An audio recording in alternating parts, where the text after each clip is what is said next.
I started running cross country in 8th grade, and my mom recommended me because she thought that I had great stamina and it was an easy way to get a scholarship. And at first, I really didn't like it, but eventually I started maturing and noticing that I could get a scholarship running cross country. In 8th grade, I started off running varsity, but I was like one of the last people on varsity.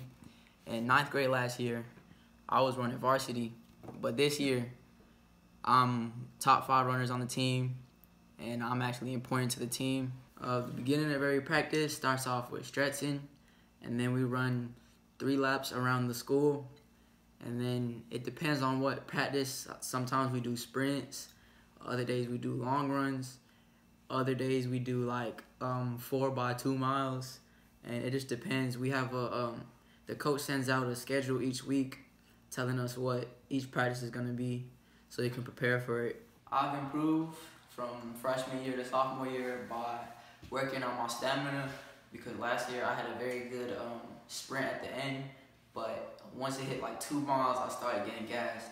So I did a whole bunch of long runs to improve my overall stamina, because I already have a good kick, which is sprinting. So now that I worked on my stamina, I'm more consistent. I'm more of a consistent runner, and that's how I improve.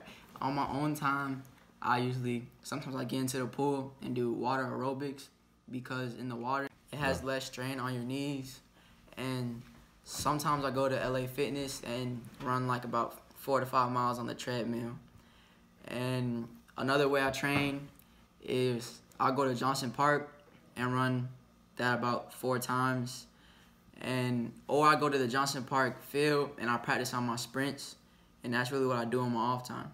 I grew up in Las Vegas, but I had to move to Georgia because my parents separated and I moved with my mother.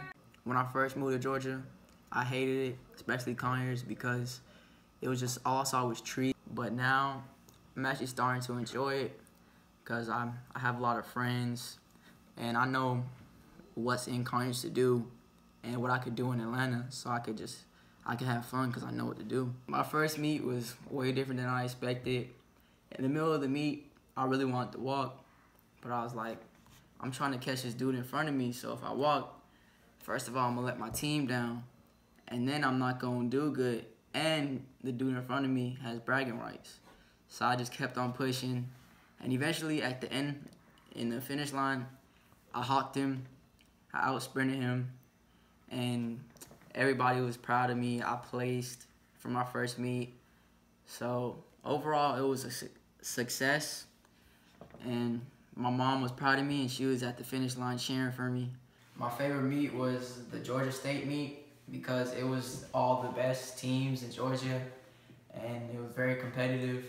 Even though Heritage didn't do good, but we still got Georgia State merchandise, and we got to have shirts, and we got our custom socks, and it was just competitive. I'm anticipating next season because Jala, which is the best runner on our team, is going to be graduating this year. So next year I'll be one of the 2 main leaders and the top 2 runners on the team, so I could be really the main person, and I could lead all the practices, and I could just be a leader. One coach that's really made an impact on me is Coach Wade, and he's the head coach for varsity. And every practice, when I want to walk or I want to slack off, he pushes me, and after every practice, he makes me cool down with the team instead of going off by myself. And he makes like specific running routines for me so that I can improve and get better. And he's really like, without him, I don't think I would be a good runner as I am today. My favorite cross-country runner is Wilson Kiprotit, because he has great pace, and throughout the whole race, he's consistent and he dominates. He's one of the best cross-country runners, and he's gonna go down in the cross-country Hall of Fame, and he just dominates and competes.